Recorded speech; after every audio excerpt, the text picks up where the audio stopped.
What's going on? I'm getting a little exhausted about the sort of inevitability of turning every conversation into Democrats versus Republicans and having to play this game of having to support one group eventually, where in the few conversations I've chosen to participate in, it's just been that sort of inevitability where some level of the conversation is going to result eventually to some level of two-party politics, duopoly conversation, lesser of two evils. And I understand why people end up in those conversations. I understand why those conversations eventually end up being like that. But I want there to be something more, you know? I want there to be something more in the analysis of what we're observing. And this is something that's been bothering me all the way back to about, I want to say 2022, 23, when I was in like sort of like the thick of it in panel conversations, in the thick of it in online debate, whatever that means. And I just started just seeking out content and seeking out writings about better ways of just observing what we see and talking about observations of what we see, which is, and what people have been seeing now is kind of like the, not the end result, but sort of like that point of where I'm at talking. I no longer support any political party. I have my support to politicians and it's a very selective basis on what they actually say and what they've actually done based on what they say, which is not in the mainstream acceptability of how you should be doing these things. And I've been very focused on community efforts. I've been very focused on the immediacy that people need in terms of assistance and understanding that the way that politics is constructed. When I say politics, I'm talking about like capital P, like going to your local town, your local council meeting and your subcommittees and stuff like that. If you have those, it's just slow. It's very, very slow. And in the face of people staring down an unjust eviction and waiting for the local efforts to come together to protect those people, I think the immediate option is something that as individuals we can do. So that can be things like providing assistance to those who need it in the way that you can and enable to, instead of waiting for the school district to wrap their heads around a tutor system so you can connect with students, just providing your services and making sure people know that your services are available. If you, instead of waiting for the aid organizations to come together to figure out who's sending what, reach out directly to community members and see what they can provide. Stuff like that. Direct mutual aid, direct aid, things of that nature. So that's been kind of where I've been at, in varying levels of intensity over the past few years. And in that, I've observed something that's really helped me understand what's going on. And this has come from conversations I've had with people in my personal circles, watching and going to a lot of different folks speaking to these things, reading books about them. And I just want to kind of make this portion of kind of where my focus is at very clear,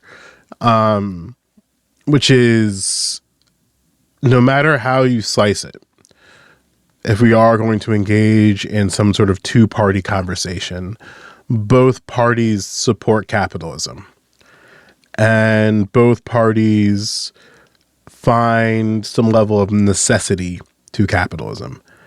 And before people roll their eyes in the back of their skulls and go, it's another capitalism bad video, I kind of want to frame this a little bit differently.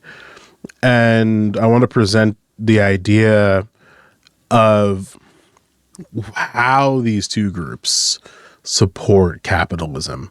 And I think the only way to do that is to go outside of the political landscape and then put it back in. So that's what I want to try to do today. And if that works, that's great. If you have questions, feel free to comment below and I'll try to answer to the best of my ability. And again, I'm still learning to articulate these ideas in a clear manner. So I hope this rehearsal of this turns out well. So let's just get to it. Both major political parties are captured by some type of elite that wants to maintain capitalism in a different way. While they appear to be in opposition, they're ultimately two sides of essentially the same coin. They both ensure that economic and political power remains in the hands of a small group of people or individuals. You have two ends of this spectrum. You have corporatists and you have oligarchs. And oligarch has been a word that's been increasingly more popular as of late. So it's interesting and refreshing to see that at least that aspect of analysis has been emerging. But I think it's important to also make sure that it's not just oligarchs that have captured the levers of power. They're just the ones that are currently at the wheel. Corporatists are essentially how you would describe caretakers of decay. Their primary philosophical goal is stability through managed decline. You can think of key figures of that are Barack Obama, establishment Democrats, and moderate Republicans to a lesser extent. And their core philosophy is that capitalism cannot be abandoned, it can only be moderated. So the things that they want are front-facing decorum. So this is just the idea that they maintain a respectful, polished public image to sustain some level of institutional integrity. Obama is the best example of this approach, especially considering that we've sort of lived in his legacy of presentation since he hit the ground running back in 2004. About 2004, right? 4, 5 is where people started getting introduced to him. And that decorum and that polish, even up to the Biden administration, say what you want about his decline, there was still a desire of making him as polished as you could be. Bush, no different. While George Bush I'm talking about W here, George W. had a lot of flaws. You wouldn't say that he was an unpolished person. He was just kind of a moron. You wouldn't say Joe Biden was an unpolished person in terms of presentation. You would just kind of say he's a little geriatric. And Kamala Harris in the most recent cycle is another good example of the polished public image to legitimize the institutions, excuse me. Other things that are very important to corporatists are basically trade and global expansion through investments. So they don't care if the U.S. is the leader in resources. They only want to have a seat at the table for those trade deals and investments. Additionally, they're totally fine with corporation government partnerships, which basically means they push for some level of public-private partnership, believing that these things ensure stability, opportunity, and freedom for Americans. And the most important thing, at least for us, like at this bottom, is they are just managing the capitalist decline. They have no desire in solving it. So rather than trying to change capitalism, they just want to slow down its failures and prolong the system as long as possible. So they don't offer solutions to the causes of capitalism, right? The wealth inequality, the instability of jobs, the instability of the social programs. They just look to moderate them. And their focus on stability makes them just caretakers to the decline of capitalism. And they just ensure that the system persists rather than addressing the failures of it. And they see any alternative to capitalism as undesirable. So it's kind of like a reform, not transformation approach. Oligarchs, they're a little bit simpler to understand, but their primary goal is unrestricted capitalism through the destruction of the state.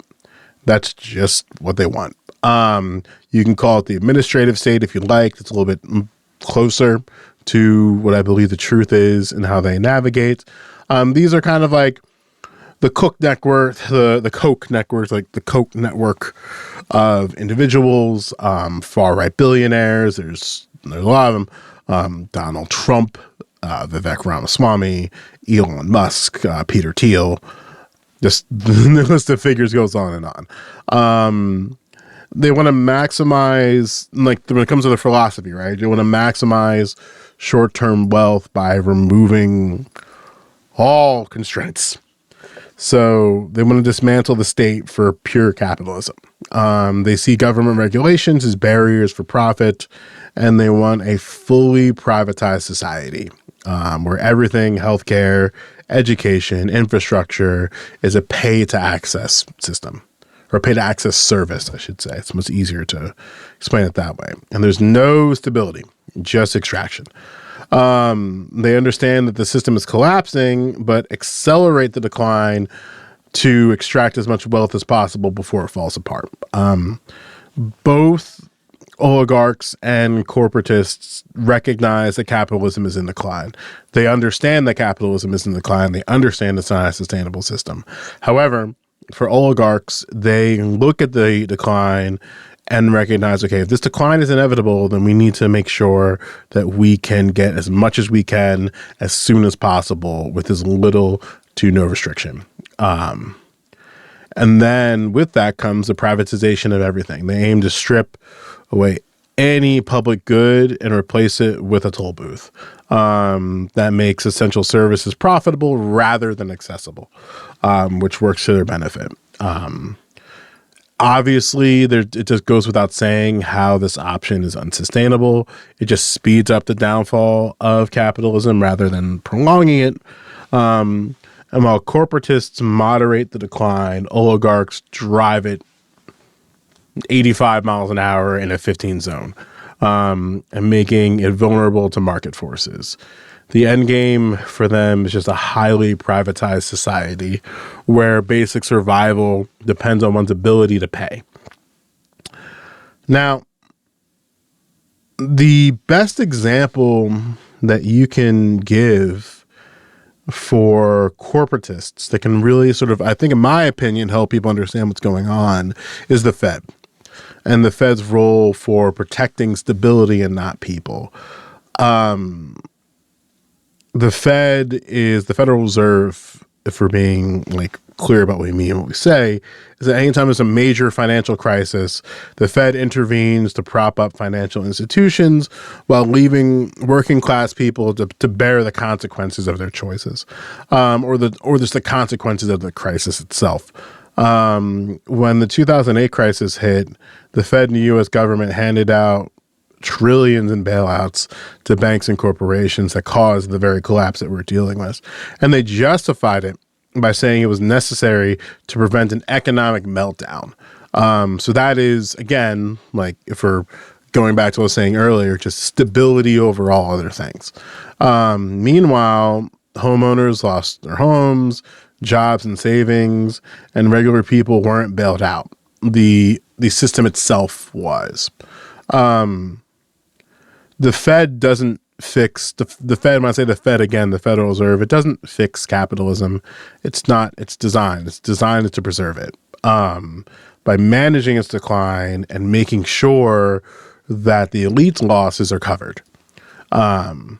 So, on one hand, you might feel that, okay, well, the Fed is necessary. The Fed's a necessary thing. Like, without the Fed, then it would all just completely go to shit. Then congratulations, you might be a corporatist.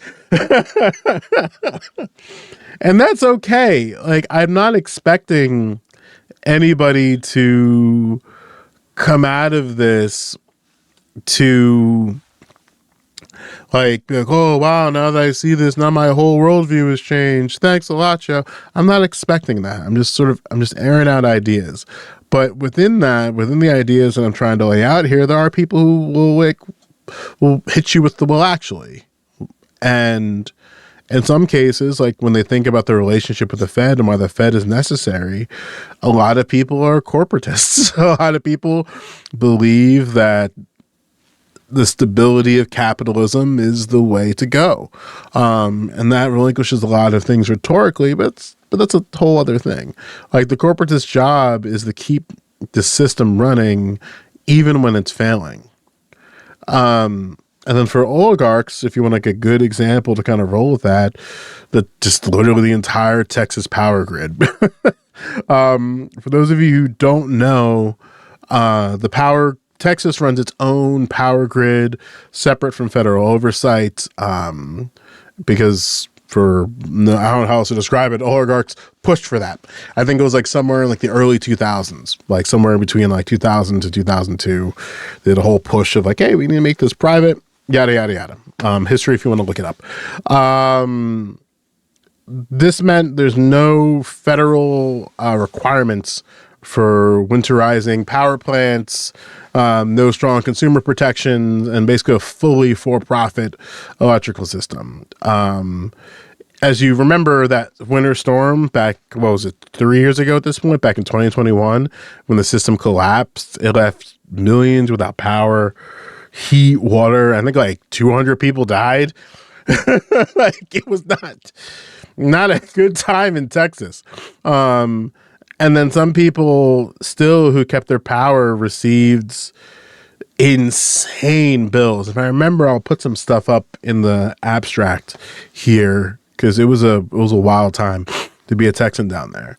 And again, like, oligarchs don't want stability. They don't care about stability. They care about extracting as much profit as possible.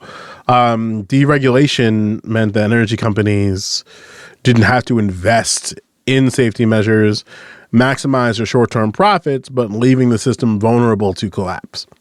So you have things like surge pricing and market manipulation that followed, and it's exactly what oligarchs want because that's how they can cleanly create toll booths for essential goods.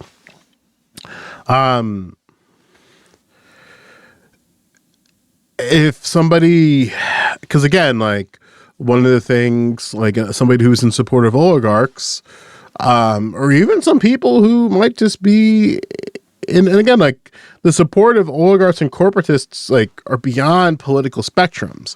These groups just found the party that can best cater to their needs. So like a supporter of oligarchs might say something like, well, Texans wanted this because that they hate regulation. So but by doing that, you just admit that the consequences were by design, and they choose to make these systems fail on purpose. So, and by saying that Texans wanted the system because they hate regulation shows exactly that, like, yeah, like a lot of Texans were in support of the snake oil that oligarchs sell. And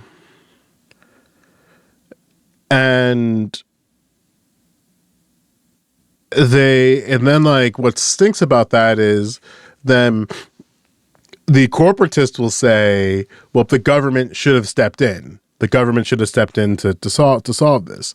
But then you're admitting that pure capitalism doesn't work without regulation. And if an oligarch says this, then they're super cooked. Like the corporatist, that's an easy argument to make. A corporatist will look at what happened to Texas and say like, oh, well, the government should have stepped in. Maybe some other company should have stepped in to assist with them. There's so many like corporatist arguments that could be made here. But if an oligarch were to say something along the lines of, well, the government should have stepped in, then they're just basically saying that capitalism doesn't work without regulation, which then contradicts their entire worldview. Anyway, when you look at the Federal Reserve and the privatization of the electrical grid in Texas, you can see two examples of how these groups move and operate. They found their way into the two major political parties, and they use the politicians to rationalize, justify, normalize their existence. And I think what we need to do long term is get more people to understand that these groups exist. These groups exist against your interests. And by supporting party politics, you're basically taking a stand about what type of capitalism you like. And I think if we recognize that in both of these approaches, both of them, oligarchs and corporatists, that capitalism is not sustainable. In both of these models, they're not a sustainable system. One aims to caretake the decline. The other wants to accelerate it. You can see that, okay, the problem isn't necessarily oligarchs and corporatists.